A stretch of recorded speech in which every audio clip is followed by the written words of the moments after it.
Imagine a meaningful way to celebrate Memorial Day by honoring those who maintained our railroads during wartime. Railroads played a critical part during wartime too, and one of those railroads is the Norfolk and Western. The main line connecting Norfolk, Virginia through the mountains to Cincinnati, Ohio was operated with abundant steam power until the end of the steam era. Today, it remains a vital rail route under Norfolk Southern, having been in operation since 1982, following the merger with the Southern and Norfolk and Western. Now we envision steam returning to this line step by step. In this episode, we experience steam in 3 parts. First, 2 steam trains on the Gilbert branch. Second, a train journey between Bluefield and Williamson.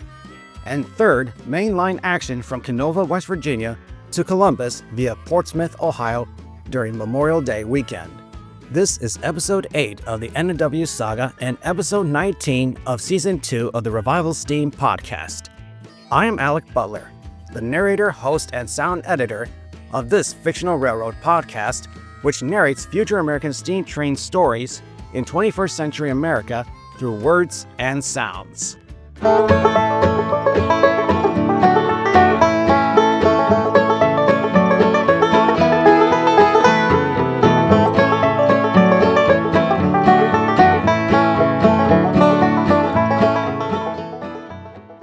We will begin this episode with a segment on the Gilbert branch to Gilbert, West Virginia. We will capture 2 sounds while attending a friend's family cookout in Gilbert. Before sharing the sounds, here's a quick route overview. The Gilbert branch is part of the Ennis Pocahontas/Williamson district, formerly called the Pocahontas district under Norfolk and Western. Known as the Pokey, it features many branch lines serving coal mines in West Virginia's mountains, including the branch to Gilbert. Historically, it was a key N&W branch, connecting the main line and Warncliffe, West Virginia, to 2 railroads in Gilbert, the Chesapeake and Ohio and the Virginia Railroads. Today, Ennis still uses this branch to route coal trains, including those assessing the yard in Elmore, West Virginia. With that brief history behind us, let's get back to the story. We will arrive in Gilbert, West Virginia on Thursday, May 21st. We'll stay overnight at our friend's house and have our cookout mainly on Friday, May 22nd.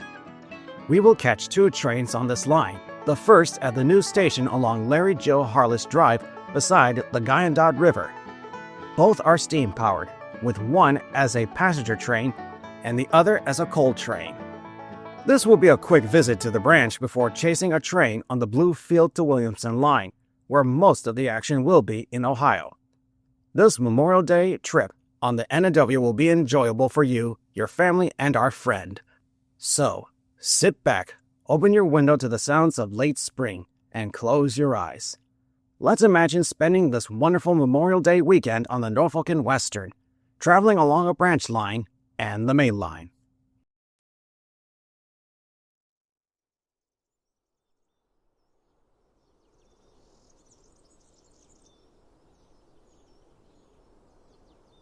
Again, the day is Friday, May 22nd. At 5 p.m., we arrive at the station a few blocks away from our friend's house as they begin preparations for burgers for dinner. We notice some smoke from the area of the station and decide to investigate. We are just in time as the second and final RS-related local passenger train of the day prepares to leave. The train is pulled by a Nexton Class K streamlined 482 number 139. With 12 cars behind the tender, the engine departs softly, starting its return journey to Williamson to conclude the day's work.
2 hours later, we arrived at a spot along Right Fork Bends Creek Road in White Oak Hollow, West Virginia, a small settlement 7.5 miles from Gilbert.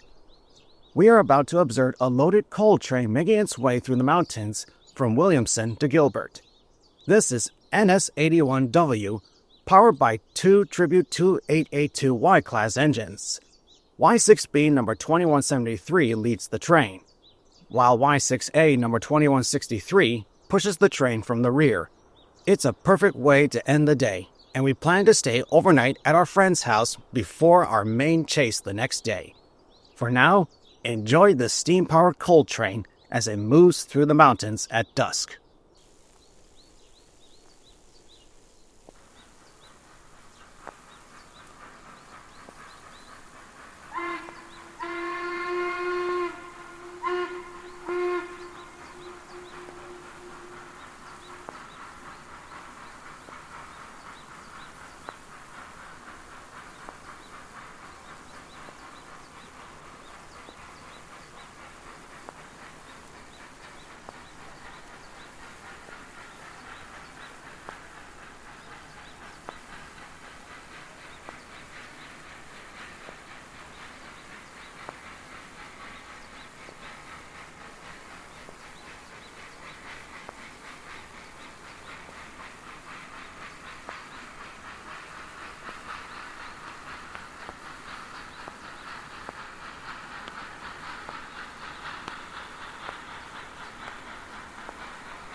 The next day, we will travel approximately an hour and a half to reach our starting point for today's event. On Saturday, May 23rd, we will pursue a freight train from Bluefield to Williamson, West Virginia. The train is Coal Train 830, powered by an Nexton Class A 2664 number 1243. There's not much to elaborate on this chase, as it will include 14 run paths of the train, involving plenty of climbing and fast travel along this section of the Pokey district.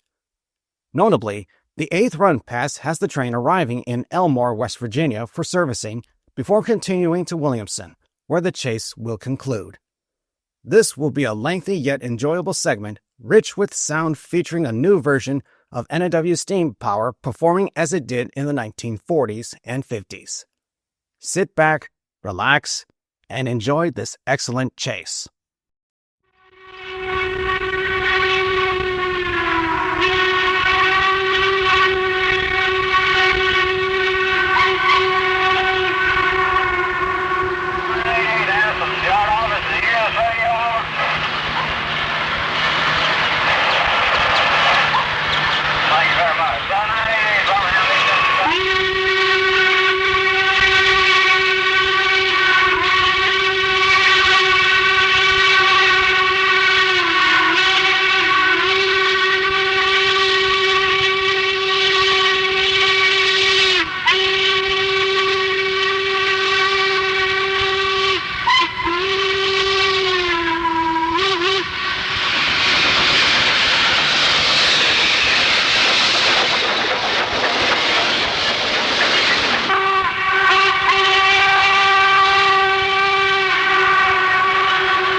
After the chase with 12:43, we'll have lunch and then continue our journey to Portsmouth, Ohio, for the rest of the day. Before we play the sounds from the rest of the trip, here's some history about this section of the line between Canova, West Virginia, and Portsmouth, Ohio. This route was part of the NW's Ohio Extension, which started in 1889 from Elkhorn, West Virginia. It later connected with the Scioto Valley Railroad after reaching Portsmouth. The nickname for this route, which includes the line from Williamson to Portsmouth, is the Tadpole due to many curves and limited capacity when the line was first built. Today, Norfolk Southern operates this route as the Canova District, which carries freight traffic thanks to improvements like the Heartland Corridor project. On Sunday, May 24th, we will catch our first train at 11 a.m. when the eastbound RS-related and Amtrak-supported Aero passenger train departs Portsmouth. Today, the famous J484 number 611 is pulling the train as it heads to Roanoke. The train, coming from Columbus, makes an impressive departure from Portsmouth Station. About 27 miles later in Ironton, Ohio, just before lunch, a sun and rainstorm occurs. Nevertheless, 611 continues to run magnificently through the storm, covering the last few miles to the state line. There, it will cross a beautiful bridge into Canova, West Virginia. Hearing the steam engine in any weather is always a wonderful experience.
Traveling north for 2 hours, we will soon arrive in Columbus, Ohio.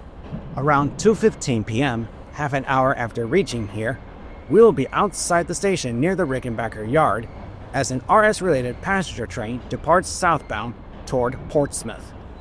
This train serves local travelers heading to Memorial Day weekend events. This afternoon's locomotive is Tribute J 484 number 605. Amid the yard noise, 605 with a mighty exhaust and whistle blowing chugs out of the station for its afternoon southbound run.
Waiting in the yard for the local service to clear the first signal block before departure is an Ennis empty coal train with a Tribute steamer as the road power. It is train 857 coming from the Kirk Yard in Gary, Indiana, heading to Portsmouth. The steamer is A-Class 2664 number 1217, and it makes a spectacular departure out of the yard after taking over the train from diesel engines. After departing the yard, we will travel 29 miles south to Circleville, Ohio at the Island Road crossing to hear the train thunder down the track as it continues its southward journey to Portsmouth.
Later in the evening, at 7 p.m., we are within a short walking distance of the Three Locks Road crossing near Chillicothe, Ohio. We are here to make the first of 2 scenes of the return trip of the RS passenger train from Portsmouth back to Columbus. This time, a different Tribute Class J484 number 607 leads the train. We hear the train whistling at the crossing in the distance before it glides past us. The train is beginning to slow down as it will soon stop for water in Chillicothe before continuing onward.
The sun is about to dip below the horizon in the west as we position ourselves south of the Rickenbacker yard.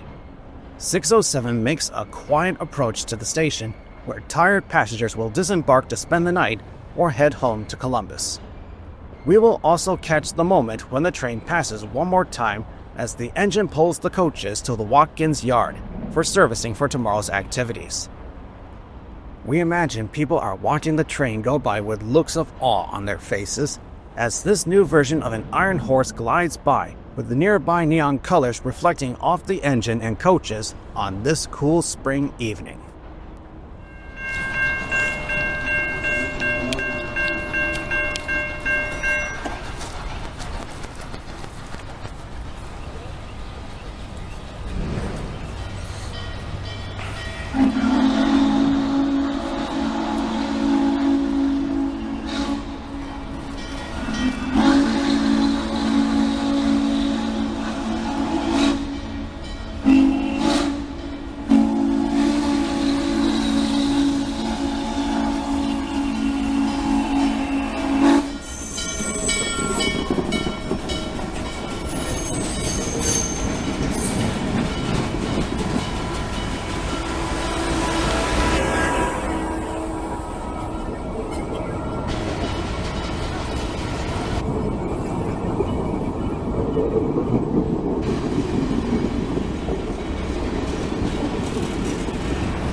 we choose to stay overnight at the Relax Inn along Ohio Route 23 south of Circleville.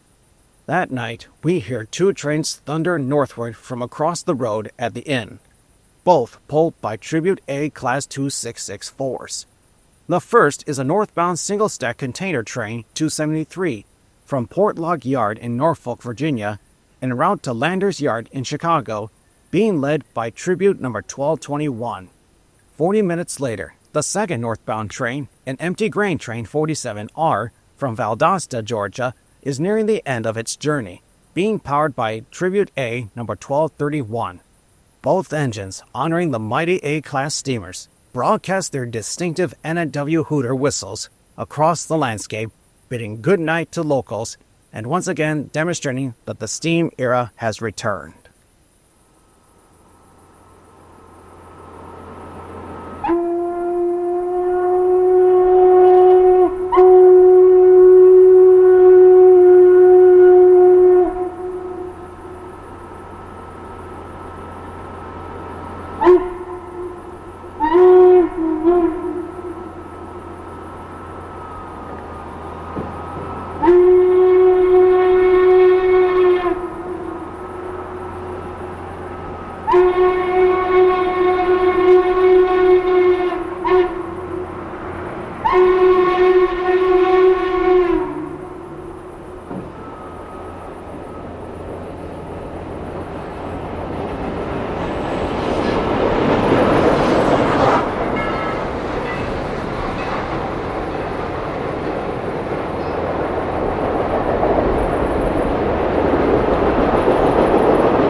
Early Monday morning, May 25th, Memorial Day around 6 a.m., we returned to the NS Rickenbacker Yard in Columbus to catch the final train of our trip. It's another empty coal train leaving the yard, heading south. Train 83E, originating from Chicago and bound for Norfolk.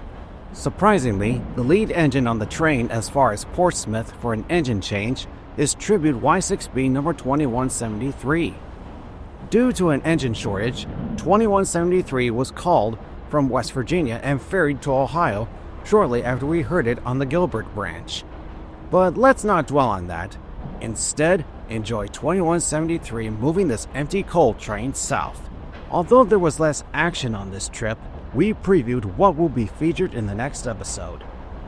We will revisit the Columbus district and the line from Portsmouth to Canova, West Virginia, as we chase Tribute A 2664s across Ohio, racing their trains towards West Virginia. To wrap up this episode, I would like to thank Daylight Sales, Bill Muty, Green Frog Productions, Diverging Clear Productions, and YouTubers Lance Madu and Matt Balance for providing the sounds featured here, which bring to life the concept of future steam operations. I also want to thank my Aunt Elizabeth Tremblay for her dedicated editing of my podcast scripts. I look forward to our next adventure. Nothing more needs to be said. This is Alec Butler of Revival Steam. See you next time.